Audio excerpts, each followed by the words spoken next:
تھوڑا سا کرائسس آیا ہے، یہ بھی آزمائش ہے، آپ نے پریشان نہیں ہونا، میں آپ کو ایک تسبیح دیتا ہوں، آپ اس کا ورد کرتے رہیں۔ میں نے سورہ توبہ کی آخری آیت سے حسبی اللہ لا الہ الا هو علیہ توکلت وہو رب العرش العظیم، اسے کہا کہ بس اس دعا کو اٹھتے بیٹھتے پڑھو، دیکھو انشاءاللہ تعالیٰ یہ وقت بڑی جلدی گزر جائے گا اور اللہ اپنی رحمتیں نازل فرمائے گا۔ آپ یقین کریں کہ 2-3 دنوں بعد اس کا فون آیا اور اس نے سب سے پہلے یہی دعا پڑھی اور اس نے کہا کہ ڈاکٹر صاحب اللہ نے غیب سے میری مدد کی ہے اور اتنی مدد کی ہے کہ میں سوچ بھی نہیں سکتا، اب کوئی میرے جیسا محتاج ہے تو مجھے بتاؤ میں اس کی مدد کر سکوں۔ بات ایک ہی ہے، آپ کا جواب کیسا ہے، اچھا جواب دیں، اور قرآن کہتا ہے قولا میسورا، نرم جواب دے کر اسے رخصت کریں۔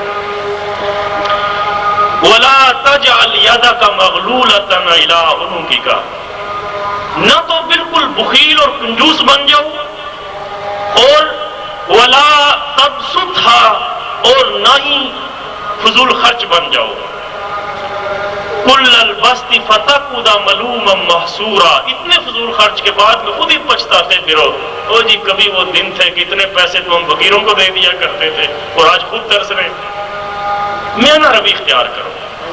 انسان کی شخصیت پیسہ خرچنے میں پہچانی جاتی ہے، نہ تو اللہ کو فضول خرچ لوگ پسند ہیں اور نہ ہی اللہ کو بخیل اور کنجوس لوگ پسند ہیں۔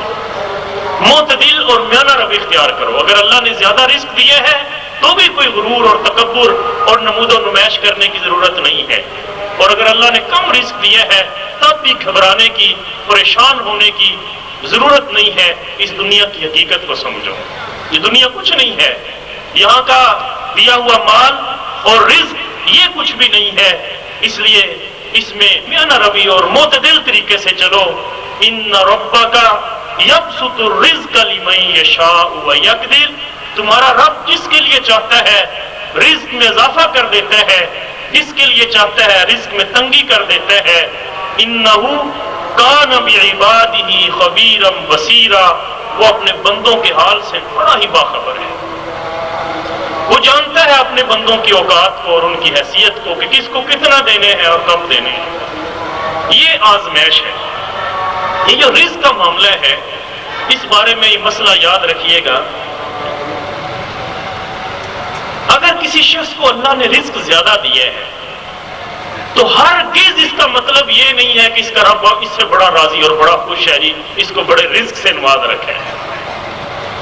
رزق کی فراوانی خوشنودی رب کا ثبوت نہیں ہے، اور اگر کسی کے پاس رزق میں تنگی ہے، اس کی غربت اس بات کی دلیل نہیں ہے کہ اس کا رب اس سے ناراض ہے۔ اللہ کے نزدیک اس رزق کی کوئی حیثیت ہی نہیں ہے، اس پوری کائنات کی اتنی بھی حیثیت نہیں جتنی کہ مچھر کے ایک پر کی حیثیت ہوا کرتی ہے۔ یہ دنیا آزمائش ہے، یہ دنیا امتحان ہے، اس میں اللہ تعالیٰ آزماتے ہیں، ہر بندے کو الگ الگ آزماتے ہیں۔ کسی کو زیادہ رزق دے کر آزمایا جاتا ہے کہ اب یہ زیادہ رزق میں نے اس کو دیا ہے، اب یہ کرتا کیا ہے، لیکن وہ یاد رکھے ثم لتسألن یومئذ عن النعیم، یہ جتنا رزق دیا گیا ہے ایک ایک نعمت کا اس نے اپنے رب کے سامنے حساب دینے ہیں، اور جس کو کم رزق دیے ہیں کم رزق دے کر اسے آزمایا جا رہا ہے کہ اب یہ کرتا کیا ہے، صبر کرتا ہے یا ناشکری پہ اتر آتا ہے یا اللہ سے گلے شکوے شروع کر دیتے ہیں۔ یہ امتحان ہے، آزمائش ہے، کسی کو زیادہ دے کر کسی کو کم دے کر۔ اب یہ امتحان لینے والے کی مرضی ہے کہ وہ کس سے کون سا سوال پوچھتا ہے۔ وَلَنَبْلُوَنَّكُمْ بِشَيْءٍ مِّنَ الْخَوْفِ وَالْجُوعِ وَنَقْصٍ مِّنَ الْأَمْوَالِ وَالْأَنفُسِ وَالثَّمَرَاتِ وَبَشِّرِ الصَّابِرِينَ۔ ہم تو مختلف طریقوں سے انسانوں کو آزماتے ہیں، کبھی نقصان کر کے، کبھی جانوں کا نقصان، کبھی مالوں کا، کبھی پھلوں کا، کبھی خوف مسلط کر کے کہ اب یہ کرتا کیا ہے۔ بس یہ تھوڑا سا امتحان ہے، اور انسان جلد باز ہے، اس کی طبیعت میں ناشکری ہے، عجلت ہے، وہ چاہتا ہے کہ اگر اللہ نے امتحان لینی ہے تو پھر ہمارا امتحان پیسے دے کر ہمارا امتحان لے، امارت کے ذریعے، دولت کے ذریعے ہمیں آزمائے۔ لیکن یقین کریں دولت والا امتحان بڑا مشکل ہے. بہت کم لوگ ہیں جو دولت کی فراوانی کے باوجود اپنے نفس پہ قابو کر پاتے ہوں اور شیطان کے حملوں سے محفوظ رہ سکتے ہوں. یہ دولت تو انسان کی دنیا آخرت تباہ کر دیتی ہے. یہ اللہ کا ایک اپنا نظام ہے، کسی کو زیادہ دیتا ہے کسی کو کم دیتا ہے. ان ربک یبسط الرزق لمن یشاء ویقدر، یہ اس کا نظام ہے، وہ بہتر جانتا ہے اس نظام کو اس نے کیسے چلانا ہے. کسی کی غربت کا مذاق نہیں اڑانا چاہیے اور کسی کی عمارت کی طرف دیکھ کر منہ میں رالے نہیں ٹپکنی چاہیے. اپنے سے کم تر اور چھوٹے لوگوں کو دیکھو، دنیاوی معاملات میں اپنے سے آگے بڑے ہوئے لوگوں کو نہ دیکھو، اپنے سے چھوٹے لوگوں کو دیکھو اور اللہ کا شکر ادا کرو کہ میرے پاس تو سب کچھ ہے. شیخ سعدی فرماتے ہیں کہ ایک دن میرے پاس جوتے نہیں تھے، ننگے پاؤں گھر سے نکلا، دل میں آیا کہ شیخ تو بھی کیا ہے، جوتے بھی نہیں ہیں تیرے پاس. آگے دیکھا تو ایک لولا شخص جا رہا تھا جس کے پاؤں ہی نہیں تھے. فوراً میری آنکھوں میں آنسو آ گئے. میں نے کہا یا اللہ تیرا شکر ہے تو نے مجھے پاؤں تو دے رکھے، اگر تو پاؤں بھی چھین لیتا تو میرا کیا ہوتا. اپنے سے چھوٹے لوگوں کی طرف دیکھو گے تو کبھی پریشان نہیں ہوگے، اور اگر اپنے سے اونچے لوگوں کی طرف دیکھو گے تو یہ دنیا عارضی ہے، اس کی کوئی حیثیت نہیں ہے، خواہ مخواہ دل میں گڑتے رہو گے. ہاں ایمان کے معاملے میں، تقویٰ کے معاملے میں، دین کے معاملے میں اپنے سے آگے لوگوں کو دیکھو کہ وہ آخرت بنانے میں مجھ سے آگے نکل گیا، وہ دین کے کاموں میں مجھ سے آگے نکل گیا. اس میں اپنے سے پیچھے نہ دیکھو، اپنے سے اعلیٰ لوگوں کو دیکھو اور ان کی پیروی کرو.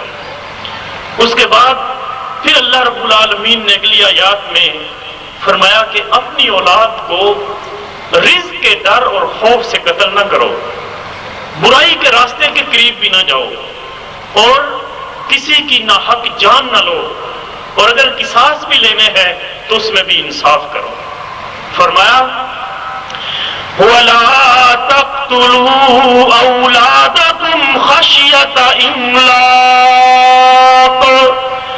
نَحْنُ نَرْزُقُهُمْ وَإِيَّاكُمْ إِنَّ قَتْلَهُمْ كَانَ خِطْئًا كَبِيرًا وَلَا تَقْرَبُوا الزِّنَا إِنَّهُ كَانَ فَاحِشَةً وَسَاءَ سَبِيلًا وَلَا تَقْتُلُوا النَّفْسَ الَّتِي حَرَّمَ اللَّهُ إِلَّا بِالْحَقِّ وَمَنْ قُتِلَ مَظْلُومًا فَقَدْ جَعَلْنَا لِوَلِيِّهِ سُلْطَانًا فَلَا يُسْرِفْ فِي الْقَتْلِ إِنَّهُ كَانَ مَنْصُورًا.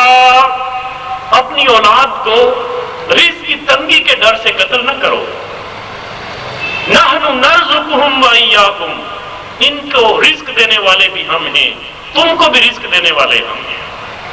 یہ جو ہمارے ذہنوں میں خوف بٹھایا جاتا ہے جی بچے زیادہ ہوں گے، خرچے بڑھ جائیں گے، ان کی تعلیم اور تربیت نہیں ہو سکے گی، لہذا ایک منظم یہودی پلاننگ اور منصوبہ بندی کی سازشیں ہیں کہ جی پلاننگ کر لو، فیملی پلاننگ کر لو، بچوں پر کنٹرول کرو. آج کے دور میں زیادہ بچے آ گئے، تمہیں اجاڑ کے رکھ دیں گے، تمہارا رزق چھین لیں گے.